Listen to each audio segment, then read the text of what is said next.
Hello and welcome to the Nonsense Chronicles. This is Doug Chachere. And to my right this time. Rob Mendiola. Hell yeah. Hell yeah. What's up, Rob? Man, what is today?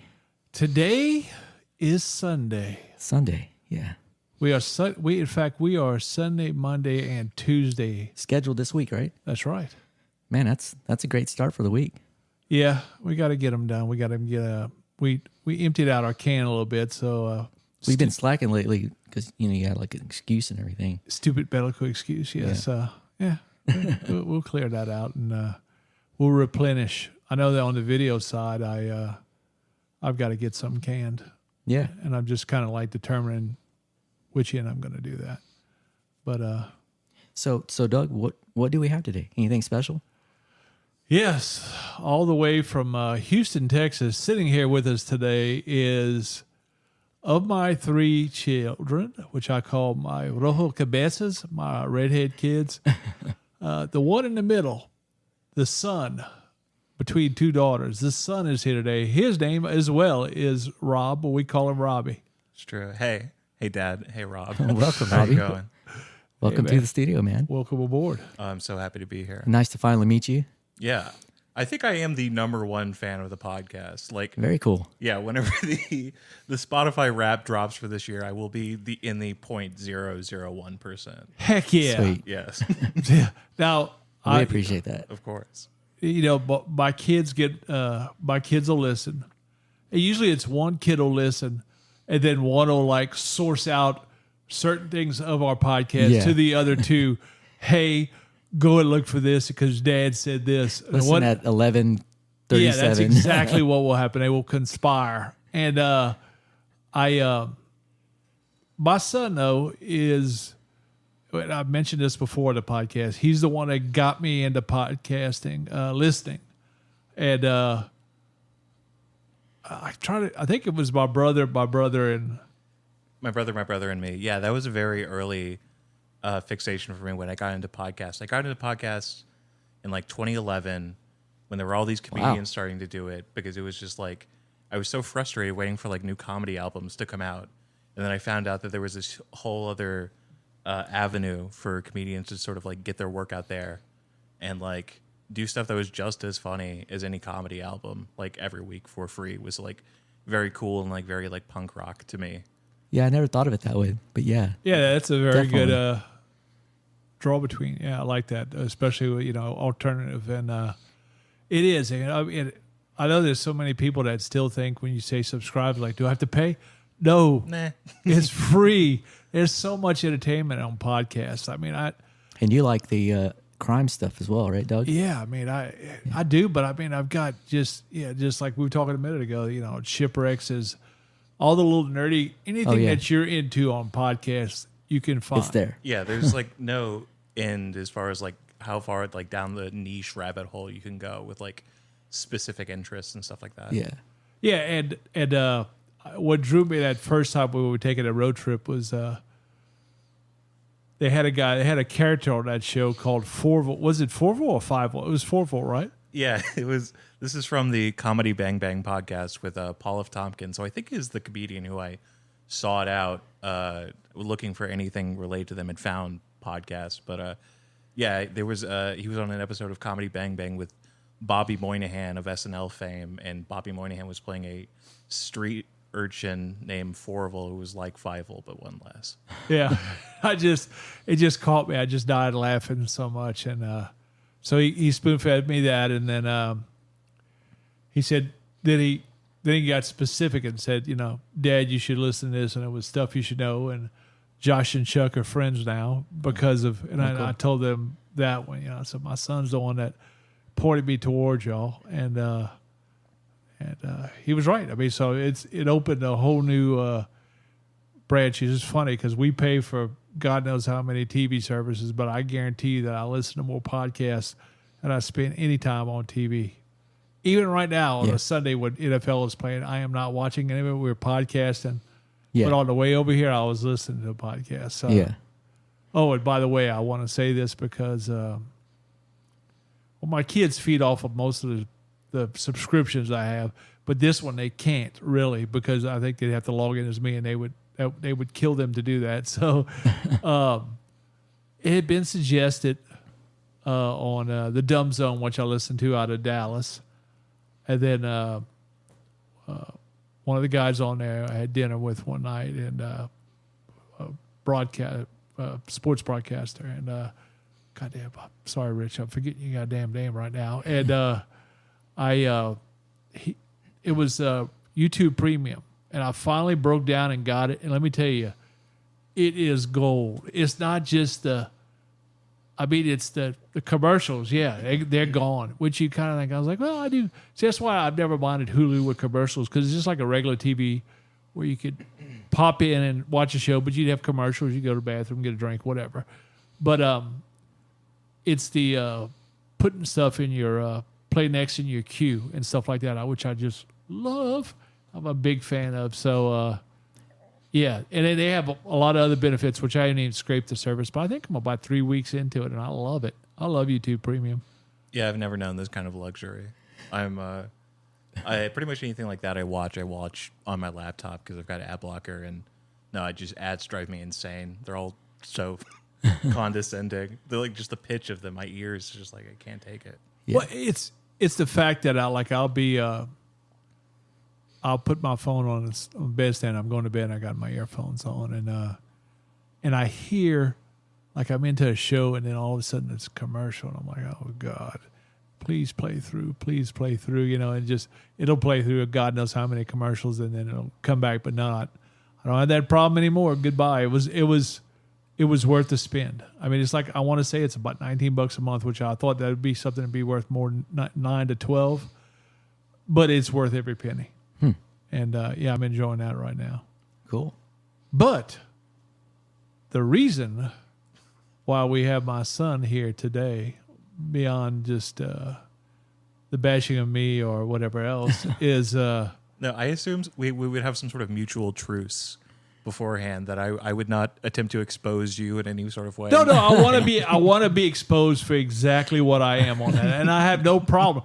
In fact, when we talked to JP and other people too as well, you listened to the episode with JP Cross of almost definitely, yeah, the Killer's Confession, and he has a movie. Remember I told you he has a Cine Nerds, right? Cine Nerds, which is now my favorite movie podcast thing. Like I said, I didn't agree with him on some stuff, but definitely I thought, wow, this is really good. This is a good one. And anyhow, we had him, and I told him, we're here to talk about a show today. It's a Netflix movie, but I'll name it in a minute. But we're here. Anytime, my kids, one's got a criminal justice degree, the other one's got a business degree. Well, my son, Robbie, is this spring going to graduate from the University of Houston Film School.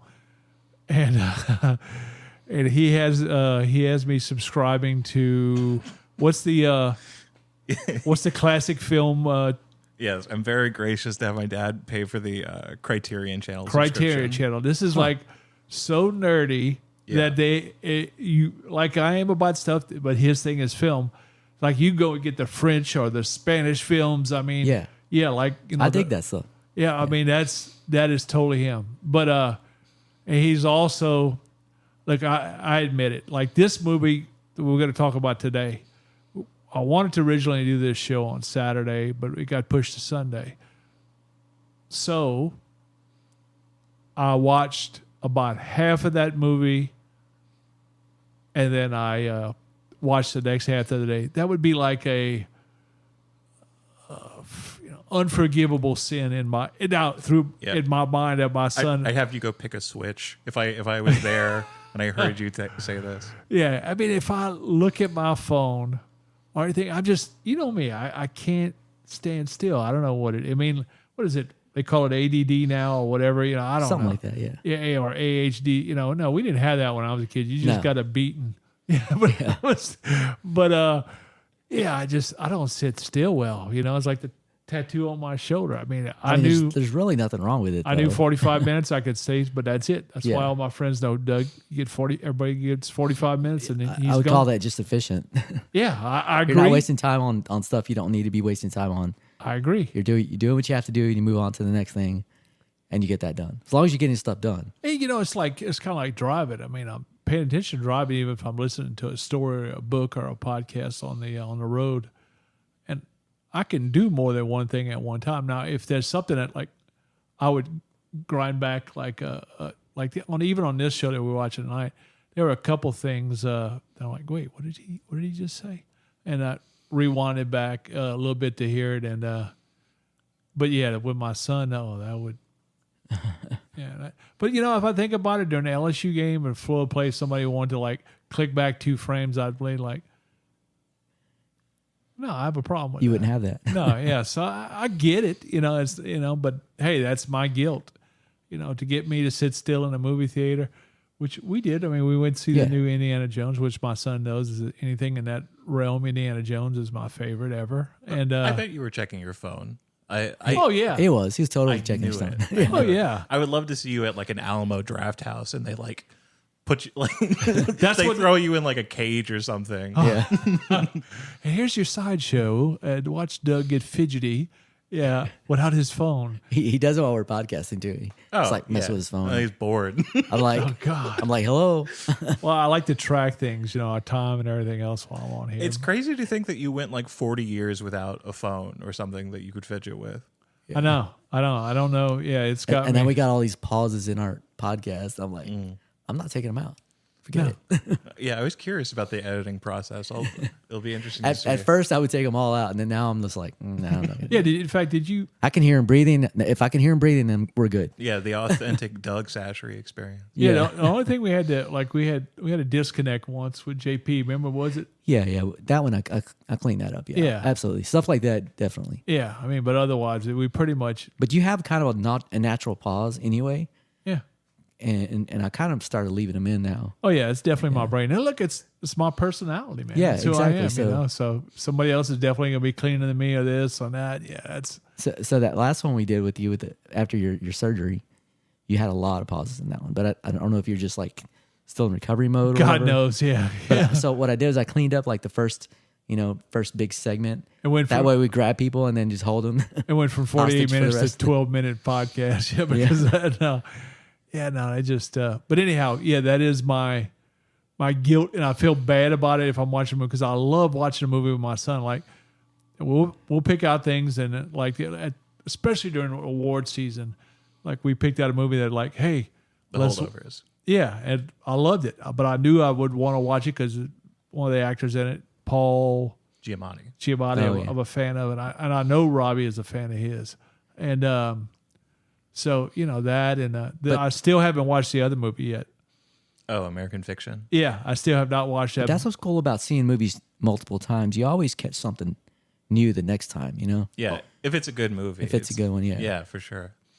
Yeah, Or so, if there's a lot going on, you'll miss stuff naturally.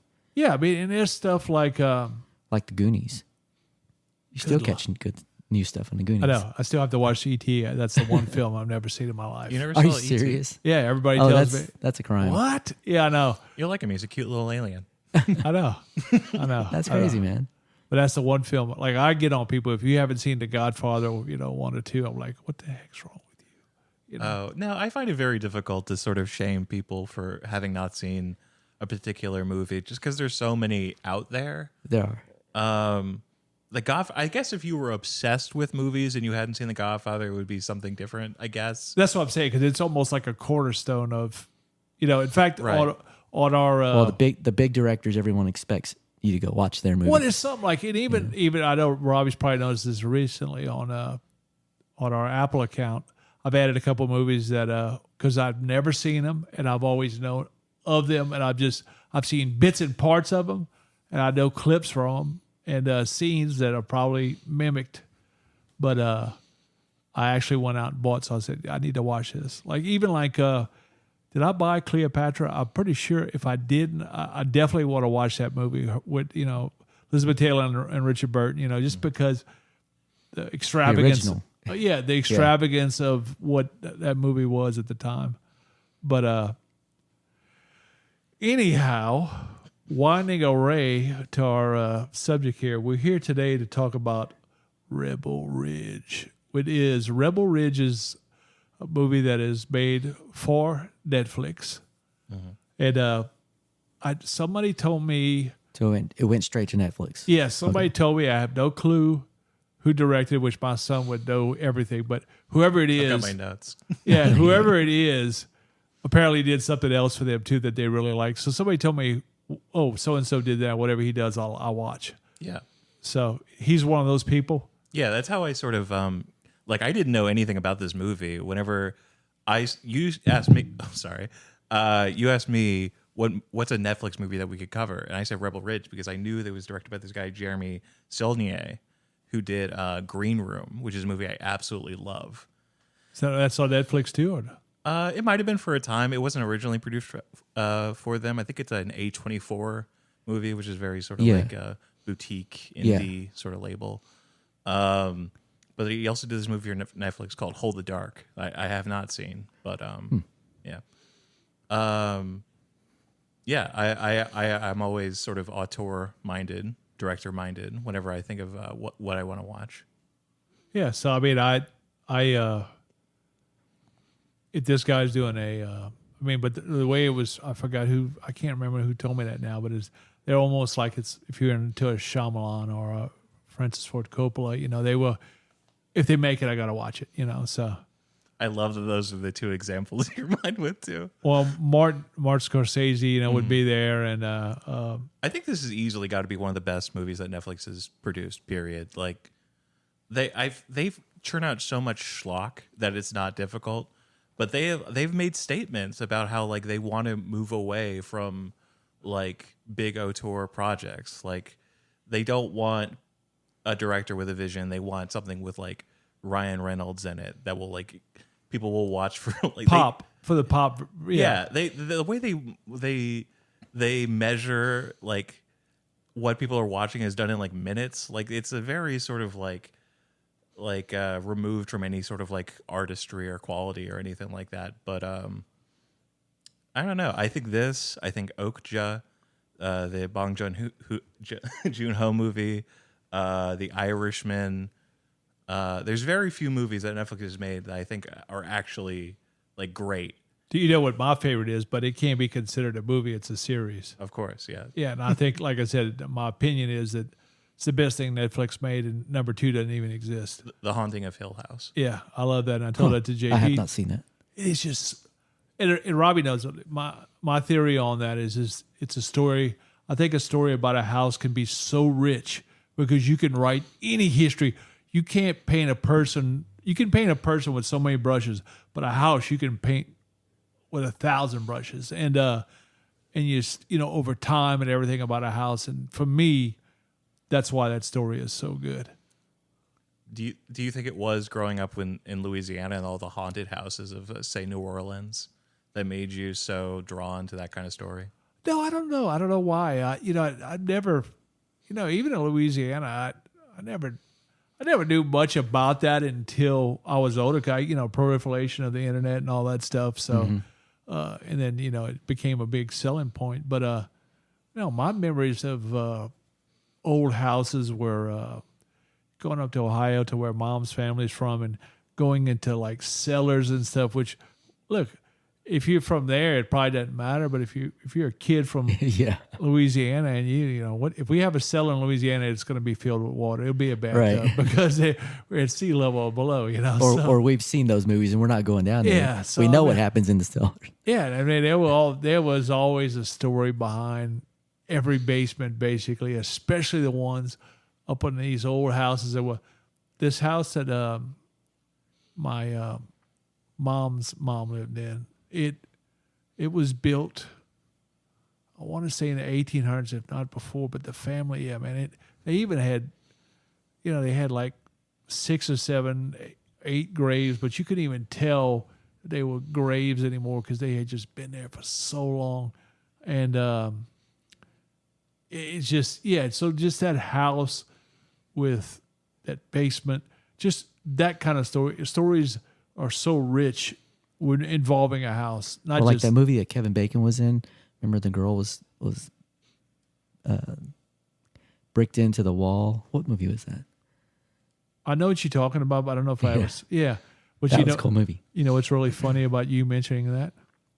The name of the family that owned this house years before was Bacon in Ohio. Oh wow, Yeah. trippy. And they had an old book that went through their history and when the book ended, I mean, it must have been the early 1900s. So all that was before, you Yeah. know, I'm like, God dang, you know, so there had been none of them around for a long time.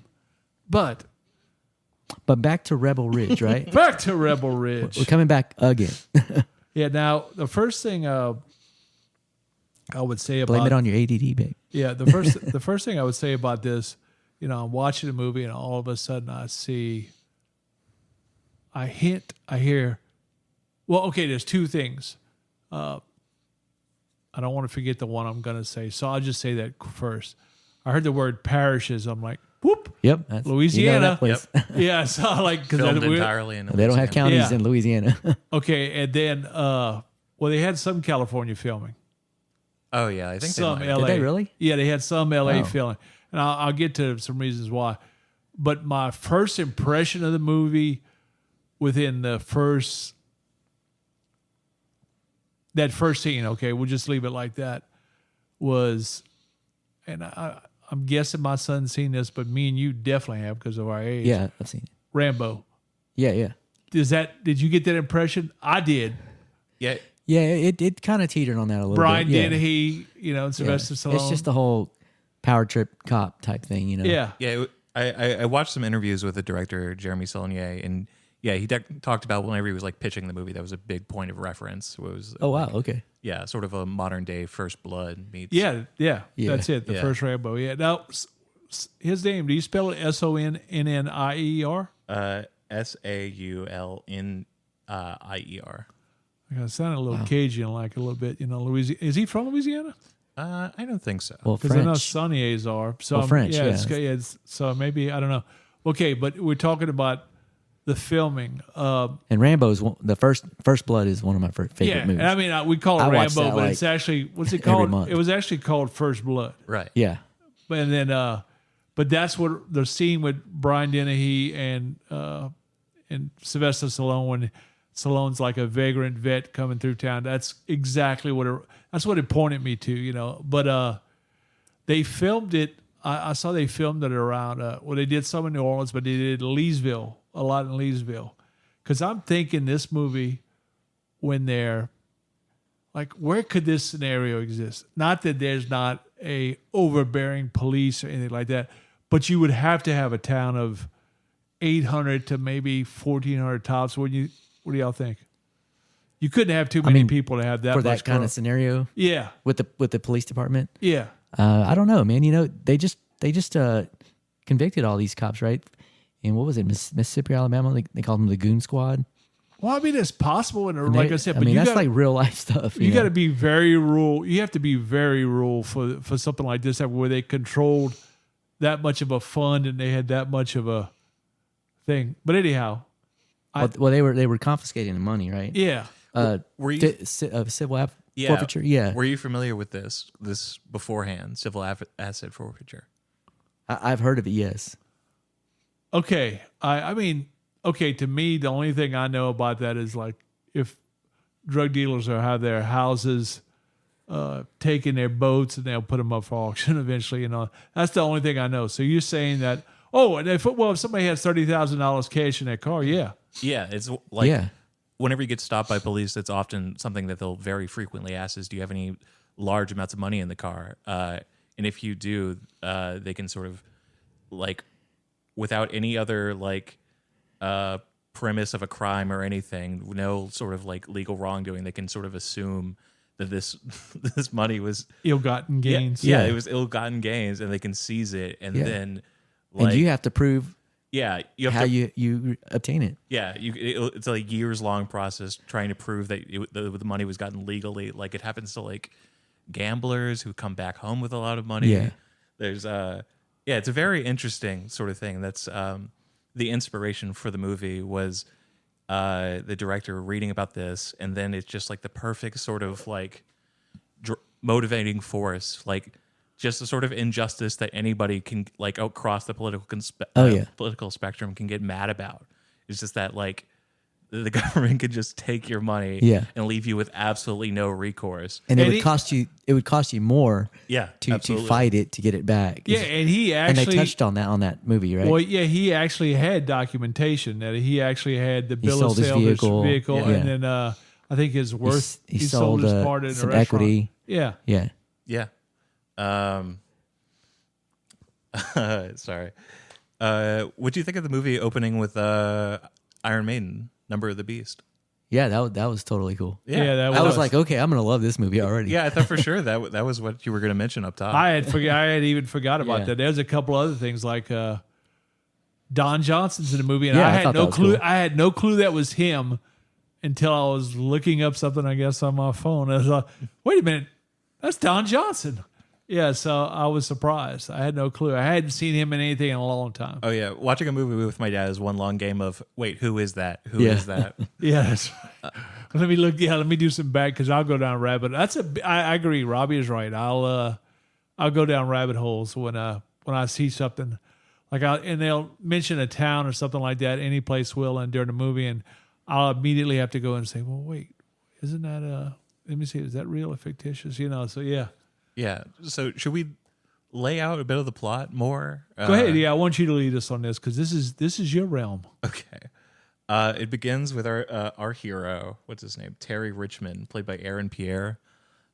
He's driving down or not driving. He's riding a bike down a road, listening to Iron Maiden, so he can't hear that behind him is a squad car that's blasting its sirens at him. It eventually hits him. Knocks him off the road, and they seize the money that's in his backpack that he was driving or he was riding, delivering to his cousin, who's in jail on a possession charge. He's got to get his cousin out of jail because his cousin was an informant on a gang, a very powerful gang. Okay, see, I missed that. I missed the informant part. Yeah, same here. Because I thought they had set him up once he got there for what eventually So that money was his bail money. Yeah. And he had to get it to them at a certain time. Yeah, it was a bail money plus they were going to like start a new life together, like doing honest work, moving boats or something like that. Huh. Yeah, because our character was former military. Right, yes. A very structured, very... special skill set. Yes, and a very good core person, you could tell. Now, as we start this, I think somebody else was scheduled to play that part. Correct. And really? He left. I can't remember. I didn't recognize the name. I did kind of, but I can't picture who that was. It's John Boyega, the guy who plays the Stormtrooper in the Star Wars sequels. Okay.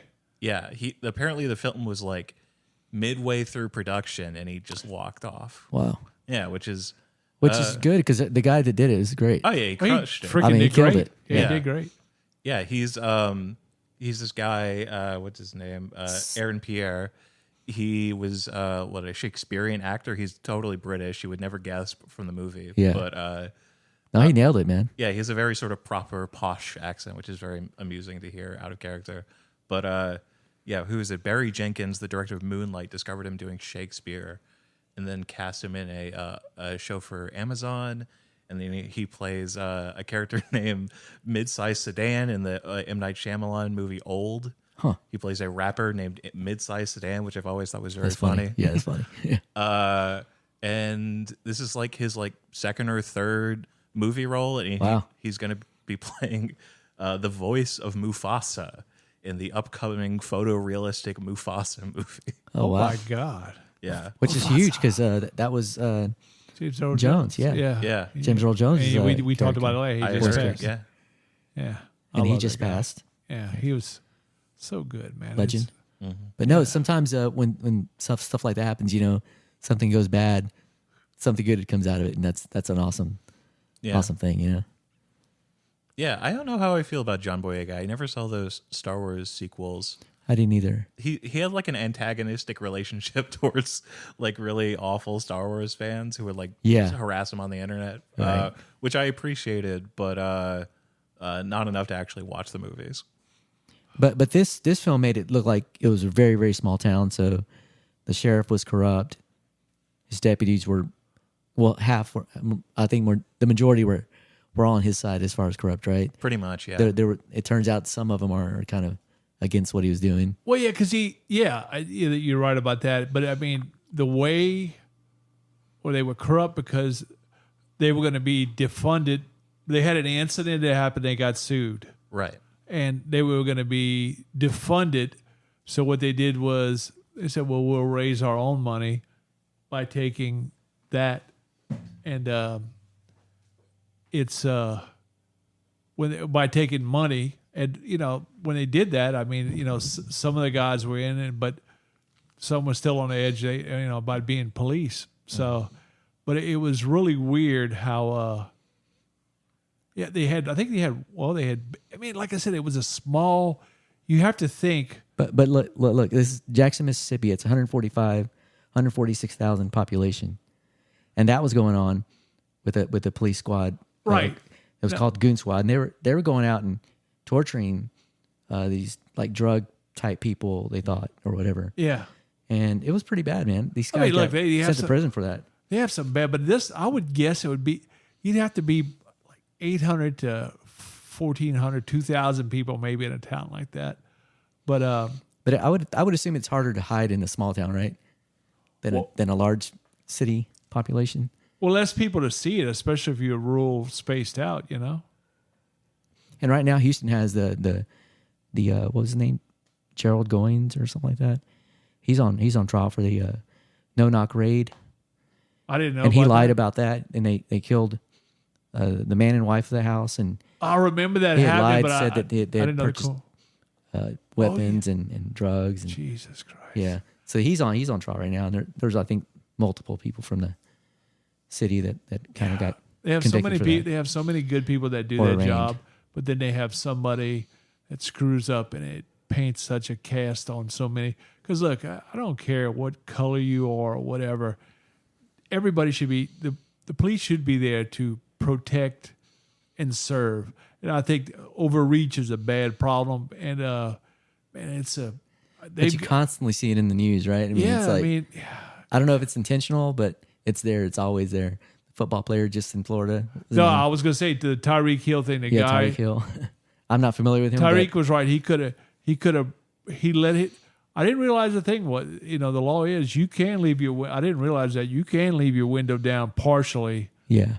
And, but to me, that's kind of scary because look, that policeman, he has a wife and kids maybe at home, and, his life is important too. Put your window down. I think in hindsight, I think Tariq said that he could have done more like that, but the way that they just dragged him out of that car and put a knee on his chest, and he had just had knee surgery. Well, police are supposed to be professionals, right? Yeah. And they're supposed to be professional law enforcement officers. And I think what I always see, like the recurring thing that I kind of always notice is like that they come out of their car and they're cussing and they're yelling and they're cussing, and it's like human emotion. Like if you do that, you're like throwing gas on a fire, right? Yeah, I mean it's like any situation you see with people today over. I don't know if I told my kids that much. I try and tell them now. Maybe count to 10, but they all are pretty good about that. But about letting things calm down. And but man, like some of these people. I mean, if you run into anybody's room yelling and screaming and cussing at them. Yeah, but I mean. Vulgar profanity. You've got to be psychologically tested. You're going to trigger them. Yeah. But I guess people can just fake through on these psychological tests, And, yeah. See, I feel like police shouldn't be allowed to. Yeah, you don't do that. They shouldn't be allowed to. You can work work in another facility of police, but you can't be on the street if you can't get along with other human beings. That's a. But you should be like able to control your emotions. Oh God, yeah, you better be able to. Yeah. That should be part of the training. Yeah, and I think it probably is. Very much. And if you can't control it, then you should call your help to help. Get that situation under control. In fact, we need to have a few friends in that realm, and it'd be a good idea to probably have some of them come on and talk one day. Robbie's met a few of them over the time. Because you definitely can't get somebody to cool down if you're not cooled down. No. If you're already elevated, then you're just going to make everybody else elevated. I agree. So. I agree. It's kind of like the Sean Penn on Colors was jumping. He was getting out of the car, and Robert Duvall was just calm down. Calm down. But again, to that, I've never been a police officer, so yeah. Like look, those people they actually put their life on the line. Your life is on the line. Yeah. Somebody's got a goddamn gun or something underneath their seat, man, and that's so tragic. But to come out and it just blaze fire, it's a bad. That looked really bad. You're gonna get a reaction, right? Yeah, yeah. I mean, I think there's no other way to look at it. Yeah. Other than you're gonna get a reaction. I mean, if you don't, and that happened in Rebel Ridge. Yeah, it did. He tried to like communicate everything to him properly, which I think that was kind of the point, right? It's like he was trying to reason with him, but these guys were corrupt, so it wasn't nothing he was gonna do was gonna matter. He even tried negotiating with him. Right? Yeah, they were just insulted that he thought that he had the power to negotiate. Yeah. I thought, what'd you think of the action in the movie? I thought it was pretty good. I thought it was very good. I liked the fact that he was very good at non-lethal. Yeah. And that kind of was his training was karate, jiu-jitsu, self. Like he trained, like when they looked up, they looked up a file on him and what he did. And he goes, oh God, this guy's, he's got all these training. And yeah, that's what he did in the Marine Corps. He had that training. I thought it was really good. Now we talk about the action. To me, the first action I would have done had that been, in my head, at least I was thinking, it's like, get on the phone to somebody that lives outside of this area. Do not call anybody. To get a civil rights attorney, get anybody in here to come and back you up, because this is not good, man. When are you going to call him? Get some help. So I just kept saying that the whole time. Yeah. I wish you could have been the protagonist in this film. It would have gone a very different way, I'm sure. God forbid. Yeah. But hey, that was Don Johnson, and I didn't even recognize him. He kills it. I don't think I've ever seen him in anything before, but yeah, I thought he was tremendous. Oh yeah, he's been around a long time. Yeah, but I haven't. It's been forever today since I've seen him, and I like his new look now. I just I'm like, oh, I didn't even recognize him. I said, very well. It's also Dipper representation. That's right. Yeah, that's right. My people. He's packing a lip the whole movie. Yeah, he is. He is. Yeah, that was. I really enjoyed it. I liked his, like I said, his non-lethal approach. Some of the stuff that along the way that he was talking about, the weaponry that the police had on hand, and yeah, that's something I'm a fan of, the non-lethal stuff. Yeah, I wish I'd see a lot more of that. He had to create a moral distinction between him and the people he was up against. Yeah. It's very clear that he has a strict moral code all throughout the movie. Right after being robbed of $35,000, he goes to a local restaurant and he tips. You see that, yeah. Even though he just lost all of his money, right? Or whenever they make a sort of agreement, he and the police at a certain point that he's willing to give them the rest of the money if they just give him the $10,000 he needs for bail. And he makes good on that promise even after they fuck him over, over and over again. Yep, I agree. And his moral compass and his the character's ability to just turn the cheek so many damn times was amazing. And then because you still want to feel good about what you're doing, right? Yeah. Now the decisions you make, you still want to feel good about them. Now during the filming, this is what really was a slam on the brakes moment for me. I thought that they said it, so this is one of the things I rewind. I think maybe there were two things. One of the times when he whispered in the ear of Don Johnson, I think that was Don Johnson, he whispered in his ear and he leaned over in the chair and he said something. I can't remember what it was now. But the second thing was, I heard the word catacombs. I'm like, this is again, we're talking about Louisiana basement. So wait, where in the hell in Louisiana did they film this? Now, I guess that they did film it in Leesville, which is not too far from Toledo Bend and all that area. You do have some high places and some clay, some hilly areas, so it's possible. Yeah, I'm not aware of any catacombs in Louisiana. Yeah, I mean, like I said, it would be. I was thinking in my head they might have filmed that part in Los Angeles, but they actually, I've read that there's a couple allegedly in Louisiana, but I could not find exactly where they were in New Orleans, which is so hard to believe because New Orleans is under sea level, so it's any of those areas would suck in water. So I'm almost thinking that part was filmed in L.A. Yeah, it's possible. Yeah. So, but I love it. I love how the female officer, she played the straight line as long as she could, but she also had knowledge of what was going on, and she could see how this was leaning. And, she was in a tough situation where, this is obviously her job, and in a small town, she wants to keep her job. She toes that straight line as much as she can, but she's also got the common sense to know what's going on in the background, even though she doesn't let our hero fully know that she's really on his side or leaning that way. Well, she's kind of an ally to the girl that had her kid taken, right? That was the thing. Sort of. Yeah. There's yeah. There's the assumption that she is the insider Yeah. who's been working with what's her name? Yeah, you're right. They never really did make it super clear, but What is her name? Summer.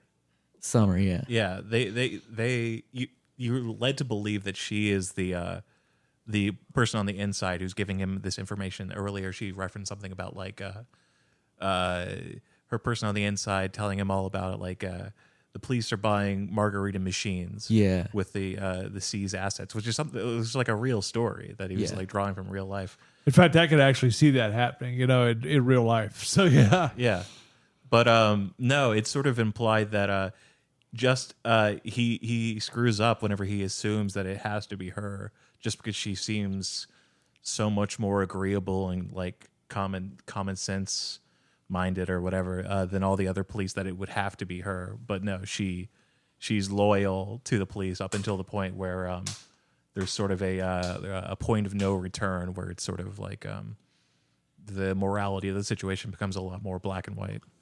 Well, I was really impressed because he's one of my favorite actors as far as character actors.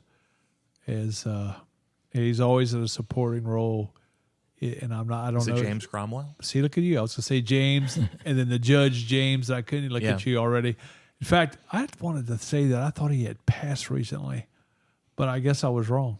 Still kicking, I guess. Yeah, he is fantastic. I mean, he does a good job on so many roles, and Yeah, he told Babe he was a good pig. yeah, he was also in Clear and Present Danger. He was the president.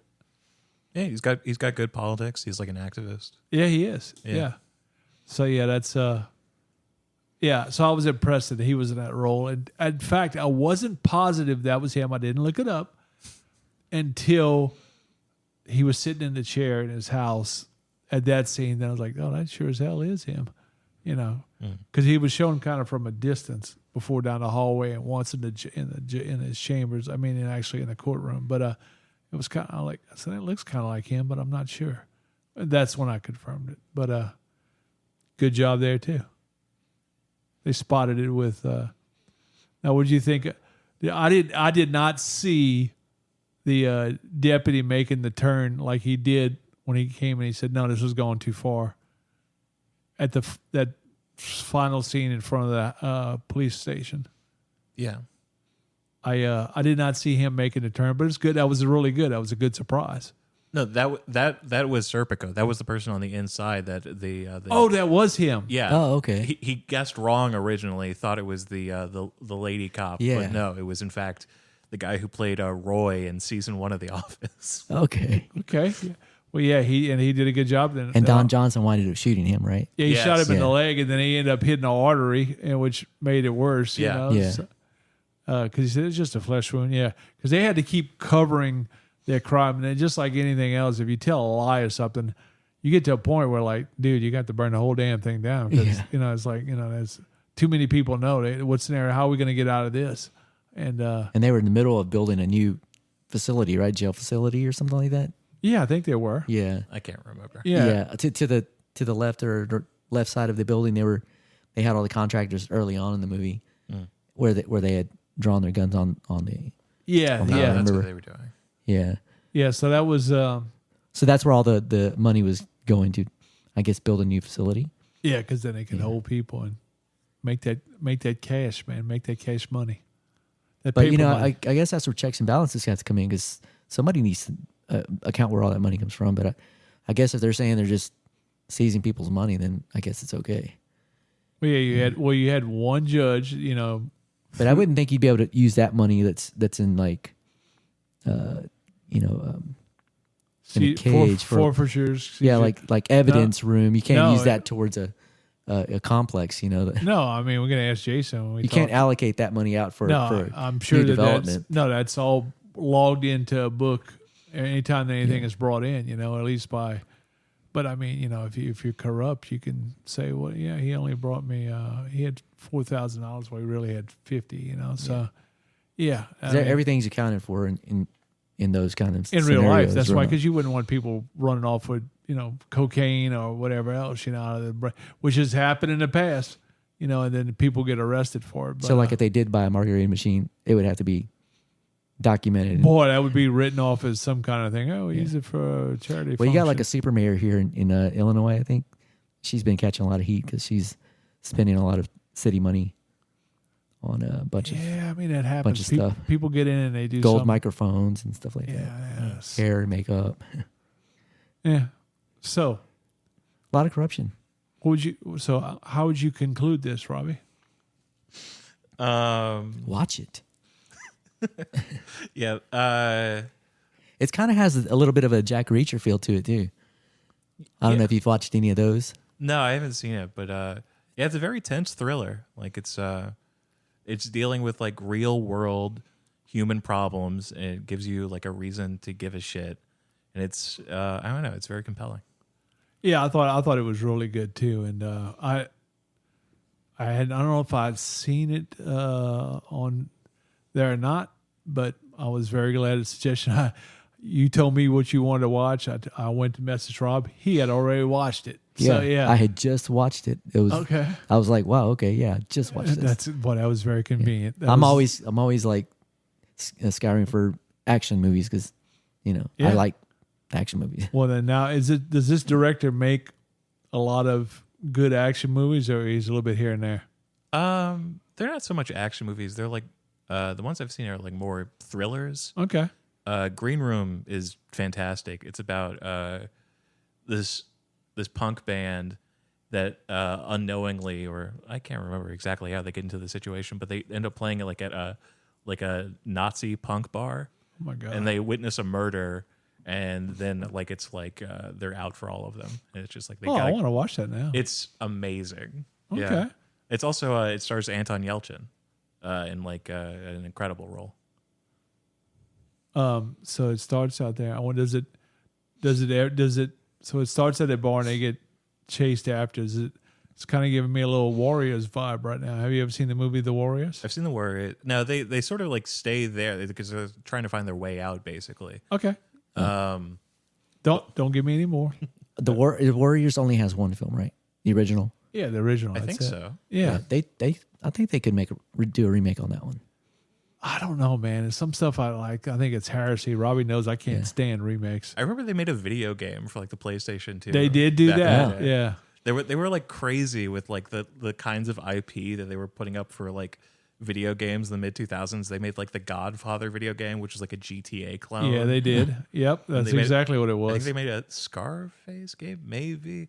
Oh, I'm sure. Yeah. There's some really wild images of an unproduced or unfinished taxi driver video game. Oh God, yeah. I mean, they got to the point where where if you knew if a movie was out, the game was pretty much going to suck, except for it was like I can't remember which game it was, but it was one game everybody pretty much agreed was actually a pretty good game, but I can't remember what it is now.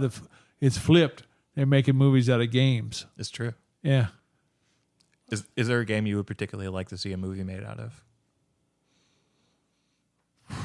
I don't play, you know me. I don't play enough solo. It's all multiplayer or football or college football, and then even some Madden or baseball. So I would not be the person, but the people that love the story mode. In fact, I don't know if in my lifetime if I've ever gone through the story mode on any game whatsoever. I love. You never play like the Halo story mode? I did only at the beginning because the first game released was not online. You could do party, right? But you couldn't do LAN party, but you couldn't do online play. So what I did was, your Master Chief, you introduce the Admiral comes up. Well, I take a gun and I go up behind the Admiral and I cap him, and then everybody and his brother comes after you, and I jump down beneath the piloting station where they. At the beginning of, I don't know if you remember playing that game, there was like a little pilot. They had like a drop down underneath. I hid underneath there. And, well, they knew where I was at, but they wouldn't drop down in there, but they were shooting at me, trying to hit me every once in a while. I'd graze one of them, or they'd graze me. Mm. Yeah, so that's weird. But yeah, so no, I couldn't do it story mode. That's not me. Have you seen Nobody? Nobody. No, I don't think so. What is Dude, that? check that out. It's really cool. By Binge Up Sevenfold. 2021 Nobody. Okay. It's very cool. And if you like action, they have some really cool action scenes in there. Oh, and the Bob Odenkirk movie. And definitely some cool like new stuff yeah. I've never seen. I love Bob Odenkirk. He's tremendous. Do you know that dude? No. He was on Mr. Show originally. Saul. Yeah, he's Saul Goodman in Breaking Bad and Better Call Saul. Yeah. Yeah, they gave him like an action movie to like turn him into a badass. Did you watch Breaking Bad? No. Well, Robbie wanted me to watch it, and I watched the first 3 episodes, and I kind of got. Let me tell you, that's when the stick shift went. The hammer went down as far as everything was like great after. I mean, it was so crazy fast paced after that. But once you got past those first, that's what Nobody's like when you watch it and you're like, wait, what? Well, but then it like kicks in. You're Robbie's like, watching the whole series week to week. I end up coming back. Like, how many seasons did they do? 5? Yeah. And I end up coming back, and I'm binge watching. I get done, and I end up watching the finale the night after Robbie watches it live on TV because that's how fast I had to catch it. But yeah, so yeah, he's usually like, can we have you back on again every now and then to talk about a film? Yeah, totally. I would love to come back on. JP, we're not coming after you gig, dude. It's just one of the things we do. Yeah. But we mix it up. That's right. Yeah, it's good to mix it up. But it was great having you on, Rob. Thank you. Yeah, definitely. It was definitely. great to be on. Yeah. Very cool. All right. All right. We got 2 more days to do it, Doug. That's right. You got it in you? Yeah, I do. Let's do it. I mean, in fact, I know you're missing parts inside and everything, so. Well, but I bought you spares, and you have no excuses. That's right. Did you see what he got me? What did he get you? I go to open my, and I thought it said something like I had sent to one of my friend's kids. Like the Amazon. Oh, I did see this. Yeah, the gallbladder plush with the zip down, and you can get those little gallstones. He's saying him and his wife. Fuck. Yeah, and I'm like, what these son of a bitches that they sent me? But no, this is the second. This is the 3rd drive I made, and I see my doctor. 3rd? Yeah. Well, like I've been out here twice, and I went once in the Conroe. So, but this is Tuesday. I have I go see my doctor, and I can ask him then if I can do the 6,500 plus mile trip I'm going to take. So, we'll see what he says about that. But I think as long as you take a stop and rest, yeah, you should be all right. I know. I'm feeling. It's still a long way to go, man. Yeah, it's a 4 to 6 week heal, which I didn't realize. I knew the first 2 weeks. You need to hire a driver, man. No. I would do that. I got to be in control, damn it. But yeah, no. Anyhow. I bet there's plenty of people who would love to take that trip with you. Yeah, no. I could only stand at President's for 45 minutes. I had to dump them out. Just get a Sprinter and sit in the back somewhere and just chill. Play on your phone. Yeah, it works for a while. Yeah. Anyhow. Sorry for... Get on with it. No, misdirecting. No, it's so good, man. And we got to talk about Robbie's film stuff late one day. We'll have to bring him back for that. Well, we will. In fact, this will be part of as he's coming along. This is kind of a what you watching kind of thing, but yeah, we need to talk about what he's got going on with his film stuff. I really am excited about that, and I want to use it. I want to use it for my own good, like on some of the technology I have. Forced labor. There you go. All right. This is the Nonsense Chronicles. Please like and subscribe. Thank you for joining us. Later. We're out.